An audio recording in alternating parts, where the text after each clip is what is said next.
What a harvest. What do you think we can do with all of these? Beautiful golden dandelions.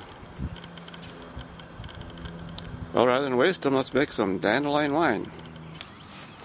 Well, Mark here from America's On the Handyman's channel. Last couple of days I've been making some dandelion wine. First time I've ever done this. Got plenty of dandelions. Nice harvest in the backyard here.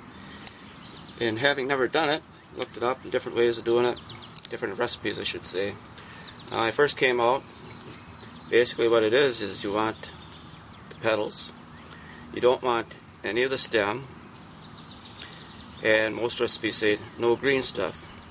Although some say you can leave some of the sepal in. The sepal is it's like the little green petals underneath the flower. So I first started the process, came out here with my scissors, and I would get the dandelion and bring the petals up, and I just cut it right about there, leaving the bitter stem behind. I have some sepals left on it, and I'd put that in my bucket. The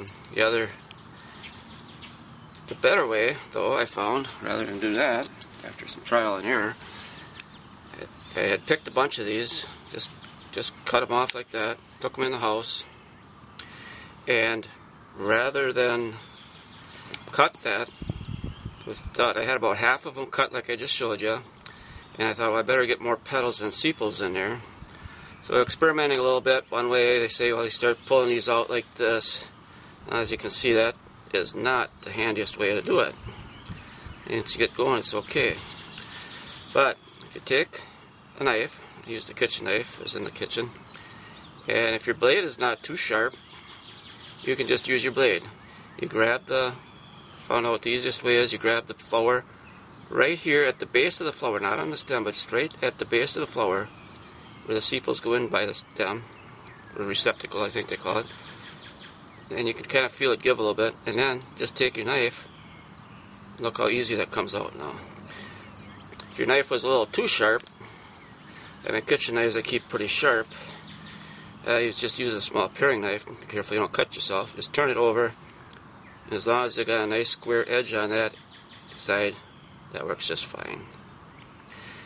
As far as rinsing them goes, I think if you live in a clean area and there's not any dust in the air, some recipes don't rinse them at all, and some say rinse them.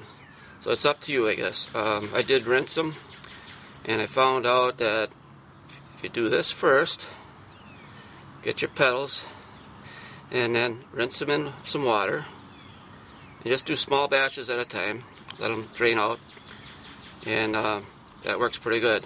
I did try taking the whole flower like this before I did anything with it. I had a bucket of them, rinsed them all, and this gets pretty sloppy and it makes it hard to do this. So I would recommend doing, if you're going to, either way, do this first.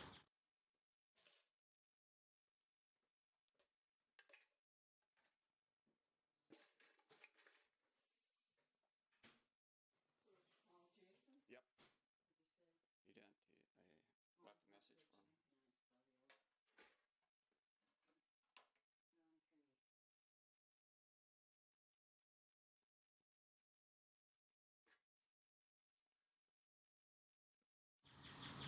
And I was going to make a double batch.